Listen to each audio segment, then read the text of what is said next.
કોઈ પણ દુકાનદાર તમને જૂનું કલેક્શન નહીં આપી શકે, કેમ કે તમે આ રેલ જોઈ છે. હું આજે તમને એક એવો સિક્રેટ કહેવા જઈ રહ્યો છું જે માત્ર 4-5 વર્ષ જૂના દુકાનદારને જ ખબર હોય છે.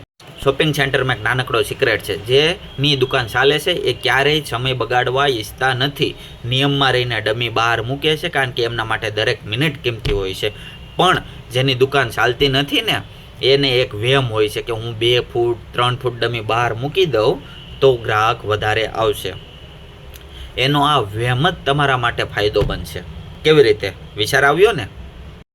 જુઓ, જેની દુકાન ચાલતી નથી એની પાસે પહેલેથી દુકાનમાં માલ ભરેલો હોય છે, વેચાણ થતું નથી એટલે નવો માલ લાવતા નથી, અને જ્યાં સુધી જૂનો માલ અંદર પડ્યો હશે એ જૂનો થતો હશે એટલે બળતરા ઉપરથી હોય કે મારી દુકાન નથી ચાલતી, તો એ ડમી ધીરે ધીરે કરીને બહાર મૂકવાનું ચાલુ કરશે. અને એ જોઈને જ તમને ખ્યાલ આવશે કે એની પાસે જૂનો માલ છે. આમાં જ એક સિક્રેટ છે જે તમને આજે ખબર પડી ગઈ છે. તો ટૂંકમાં જેની ડમી નિયમ કરતાં વધારે બહાર હોય એના દુકાનની અંદર મોટાભાગે જૂનું કલેક્શન જ હશે. જે નિયમ તોડે છે એ ફક્ત સપના જુએ છે.